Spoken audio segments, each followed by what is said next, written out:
Welcome to the Whitwam Wealth Real Estate Podcast. Today's episode is about real estate investing thankfulness.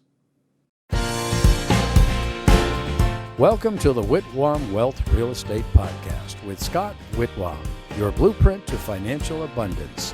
Settle in as we explore the mindset and methods for wealth building through real estate. Welcome back. I'm Scott Whitwam. I'm glad you joined me today for this episode, REI Thankfulness. With all of the challenges we face as real estate investors, it could be easy to lose sight of all the blessings around us. What are you thankful for? Today, on this Thanksgiving Day special, I want to identify some of the many blessings that I'm thankful for as a real estate investor. Number one, I have to say, is my relationship with God.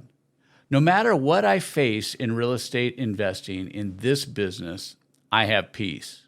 Yeah, I still face challenges like you. I have a different perspective because I know that God is looking out for me. And that actually is very comforting for me. Whatever your relationship is with God, when I lay my head down at night, I go to sleep. I have peace knowing that I did everything I could. I took all the right actions that I could, and that the rest of it is out of my hands, and that He's looking out for me. He's taking care of me. So number one is my relationship with God. This has led me into wanting to help people also better themselves. And obviously, I spend a lot of time, not only as a real estate coach, but as a pastor, trying to help people better themselves, how to live a more peaceful life, how to live a life that treats others as they would want to be treated.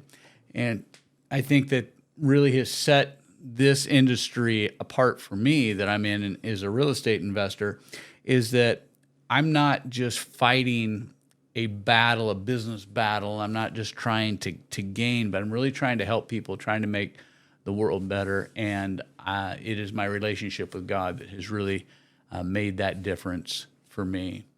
Number two, I would have to say, is family. I have 3 incredible grandchildren. I want to start from the bottom up here. I have 3 incredible grandchildren. There's nothing like having grandchildren around.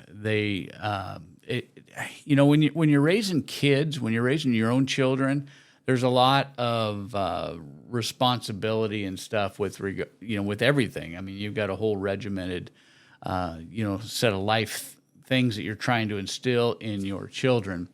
But grandchildren are kind of like they're like the candy out of the bubble gum machine. You put in a dime thinking you're going to get 1 gumball and you get 2 or 3. It's like this incredible blessing.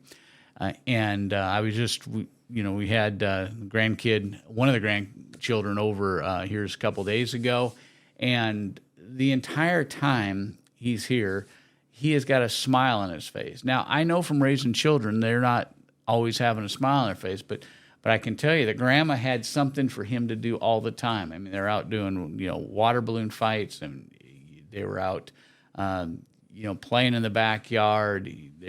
He was playing games. He was just excited. They went to the store, all those kind of things. I'm so incredibly thankful for my grandchildren. I got 2 beautiful grandchildren who are turning into young ladies. One of them, she's incredibly smart. She's at that age now where she's being challenged in school, and obviously her dad is helping, I think, to push her some in this, but incredibly smart, just really growing to be, a great example of what I would want my grandchildren to be. Now, obviously, when she's over here, what a blessing. We get to do things and, go to the video arcades and do all the things. That's the neat thing about being a grandparent. You get to do all of the fun things, and then when all the fun things are done, you get to send them home, and then the parents have to take care of the kids being overramped and those kind of things. And then my middle granddaughter, she's an incredible dancer. She's in dance class. She's very brilliant, but she's got energy just coming out everywhere. So when she's around, everything is always high speed, high activity. And I love it because she thinks that I'm her age, I think. because she'll come in the room and say, "Grandpa, come on, get down here on the floor with me, play with me, do this game with me. Oh, come on, Grandpa, let's go outside and do this. Let's go do these things." And so it's so awesome. And I have to say that easily on my chart number 2 is my family, but particularly I want to start with my grandchildren. What a blessing grandchildren are. I do have 3 incredible young men as sons. We were blessed with 3 sons, and the neat thing about I guess the experience my wife and I have had is we didn't go through terrible twos. We didn't have any troubled teens. We've had 3 young men that have grown into being responsible adults that are doing very well in life, and again and have provided us grandchildren. What a blessing for us. I'm very proud. We got 2 wonderful daughters-in-law at this point. Couldn't have asked for better wives for our children. Great mothers, and they're just it's a real blessing to be around them. They're accomplished in their own ways, highly motivated. It's just awesome to see. Also, when it comes to family, I have to say for my siblings, steps, halves, adopteds, and wholes. My wife always says that because we do. We have a really blended family of nieces, nephews, brothers, sisters, cousins, and so forth. I still have 2 living siblings, and I thank God for them on a regular basis that are my blood. But then on my wife's side, we have several siblings on her side of the family, and it's a blessing, when through the conversations and stuff that we get to have with them. What a blessing to have family in my life. And of course, I'd be remiss if I didn't mention my one and only wife, who I get to do life with. And it's been an incredible experience. This coming April, it'll be 40 years. There's nothing that I could do without her. She really is my balance. She really adds value to everything I'm involved in, and I'd like to think that I add value in everything that she's involved in. And it's great doing life with her. We get to be in ministry together. We're co-owners of the real estate businesses that we're in. I mean, we are doing life together, and she's an incredible mother, an incredible grandmother, and what a blessing, and I'm the beneficiary of that. So family would definitely be number 2. Number 3 would be my friends and acquaintances. As a real estate investor, these build, edify, help to strengthen my ability to be able to do what I do, whether it's from my church family, who I get to hang out with on a regular basis, and we have common values, common goals, and common friendships. I mean, we've built over the years. I love hanging out with my church family. And then there's my business relationships. It's kind of the business family. And I look at them that way, the people that I either refer with, or they refer to me, or we're in business together with, those business relationships. And as a real estate investor, those are important. I try to strengthen the ones that I can. And like any relationship we're in, we have to eliminate the toxic ones, and we have to build on the beneficial ones, those that help strengthen us, but not only help strengthen us, ones that we can help strengthen. I really believe that by strengthening others, by helping others, we literally are helping ourselves. It's kind of it's a selfish blessing. We're blessing others, but in return, we get a blessing from it. So I would say the business relationships, and then those friends, coaches, and mentors who I get to be around, I get to hang around, I get to travel with, I get to do projects with. I am very thankful for these friendships, these relationships. They all make me a better person. They keep me motivated to fulfill my life's destiny. And it's quite interesting that my top things as a real estate investor all have to do with relationships. And I would say that I am very grateful for those. And anybody who looks on their relationships, builds those relationships, and invests in those relationships will be better for it. And certainly, at the end of the day, they have a lasting impact and are meaningful to one's life, not only our personal life, but also our business life.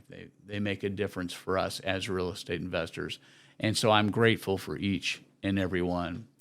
The fourth thing would be a country that affords me the opportunity to be a real estate investor. For all the problems and disagreements we may have as a nation, and I've traveled all around the world, and I've seen how many other countries operate.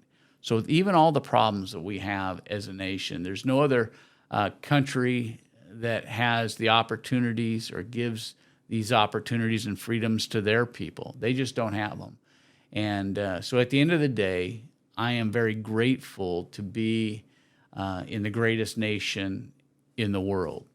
And, you know, even when we face challenging times, and I'd have to say these last 3 years as real estate investing have been very challenging times. I mean, for my coaching students, the real estate agents that work in my brokerage, other businesses that are operating, this has been a very challenging 3 years in the economy. Really, it kind of started in 2022, but I am still, as challenging as it has been, I'm still grateful for the fact that we have the ability to continue to do what we do, even in challenging markets. And we can rely and lean in on those relationships, in on those coaches and those mentors to talk about it. This isn't the first downturn I've been involved in or seen.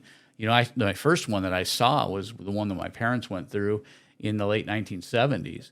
But I've been through some as a real estate investor, over the decades that have given me a real insight and perspective. And yet I still think this is the greatest nation, because there's no place else you could go and still be afforded the opportunities to make something in challenging times. There's always something that we can find to do, and that I am very grateful for that. Number 5, I'm grateful that as a real estate investor, I get to help other people. I get to help people with no-win situations, people with unsellable properties, people with legal problems, people with health issues. I get to help people who are in some way facing a challenge in life that they don't know how to get out of, that there may be no other way to get out of. They may be stuck. They may have tried bankruptcy. They may have found that it wasn't a solution. They may be in some type of litigation, some kind of legal problems. They may be in some kind of tax problems. But I've been able to help people like this over and over again. And, it's really interesting because, when I started this in 1989, I didn't have any idea of what it would be like today. I mean, there's times when we get real estate opportunities and we can get them done in a week, 2 weeks, 3 weeks. We just knock them out really fast. But there's other challenges. There's other things that come along that just have too many complications. They've got IRS liens. They may have, city liens. They may have legal problems as far as lawsuits tied up in litigation and have less penances. There may be some unpaid debt obligations, deeds, mortgages, and you can't find, or the lender has disappeared, has passed away, and finding their heirs. And some of these take not just weeks, but some of them take months and even years. So they can be challenging. But when you get to the end of that road with somebody who is in one of these messes, one of these tangled webs, and you're able to bring it to a conclusion and acquire the property from them, provide them the financial resources they need in order to move on with their next phase of life, it really is satisfying. And I'm very grateful to be able to be involved in that, while benefiting financially.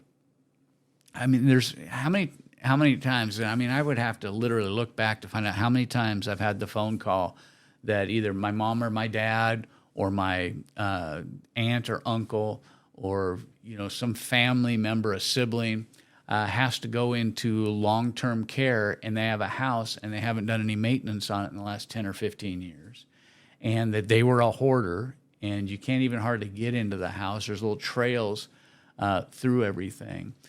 And this is their last shot. This is the last thing that they will financially benefit from for the rest of their life. And they need this money for their long-term care. And I know investors who would say, oh, this is a great opportunity to get the property at absolute lowest price we can and really take advantage of the situation. But for me, the thing that makes me grateful is that I can come in and I can make a fair financial offer to somebody to create a win-win. Sometimes we pay more than what other investors would for a property in doing this. But what I know is that they will have the resources that they were entitled to from the asset that they had. Not because I couldn't have gotten it for less money, but that we're going to still make a fair profit, and yet they're going to benefit from it, have the money that they need to go into long-term care. There's so much to be thankful for on this Thanksgiving Day. It's overwhelming, and I'm hoping that you are looking back and thinking of all the things that you're grateful for. And that's the end of our time for today on the Whitwam Wealth Real Estate Podcast. And I want to thank you for taking time to join me today. I invite you to subscribe today and be part of our growing community. If you found this episode of REI Thankfulness beneficial, leave us a review. And if you have any questions, I'd love to hear from you. You can always find the Whitwam Wealth Real Estate Podcast on Apple Podcasts, Spotify, iHeart Podcast, YouTube, or wherever you enjoy listening to podcasts. This is Scott Whitwam. Be sure to join me on our next episode of the Whitwam Wealth Real Estate Podcast, where we're building wealth through real estate.